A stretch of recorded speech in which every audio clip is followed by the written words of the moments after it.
Police Major Hazel Asilong, spokesperson po ng NCRPO. Major, good morning. Yes po, magandang umaga po. Good morning. Major, may mga napayagan na daw po ng mga rallyista sa SONA po ng Pangulong Marcos Jr. Una muna, saan po sila allowed at saan po yung no-zone rally natin? Bali po yung ating tatlong grupo, meron po yung isa po, yung ating Better Brighter Movement, ay inalaw po sila sa may Commonwealth Avenue sa harap po ng Commission on Audit. Yun naman pong bayan at yung San Lakas ay dito po sila sa area ng New Capital Estate. Yun lang po yung mga areas na allowed at ito lang po yung mga grupo na binigyan ng permiso. Paano po kung may mag-rally ng walang permiso?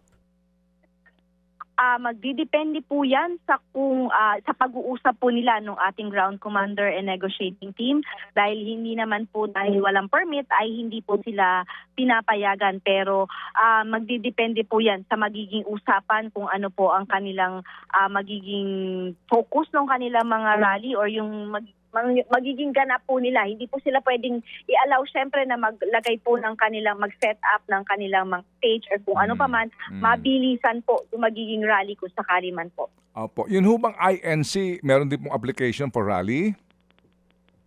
Sa ngayon po, wala pa po tayong information regarding po sa kung sila po ay magkakandak ng rally sa araw ng Lunes. Okay. Ilan pong police ang deployed ngayon for SONA, ma'am? Officially po, ma'am? Meron po tayong nasa 23,878 na police personnel na i-deploy po natin sa buong National Capital Region. So itong bilang pong ito ay hindi lang naman po para sa paligid ng batasan. Kasama na po dito yung usual po natin magiging deployment para sa araw na yan. Meron ho bang gun ban, ma'am? Yes po, meron po tayong i-implement na gun ban sa Monday. Ganon din po, meron din po sigurong ipalalabas na liquor ban para sa lugar po ng Quezon City. Okay, sige po. So Major, kami po itatawag sa Lunes para humingi ng development dito po sa mga ginagawa po ng PNP to secure everyone dito po sa SONA na inaabangan po ni Chacha. Salamat po na marami, Major. Maraming salamat din po. Thank you. Yun, Ikaw talaga. si Police Major Hazel Asilo.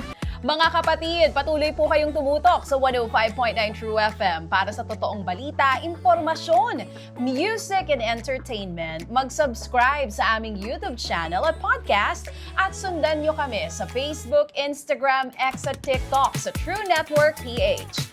Bisitahin din po ang aming official website, truefm.ph. At panoorin din kami sa True TV Signal, Channel 19. Kami po ang 105.9 True FM. Laging true sa'yo, kapatid.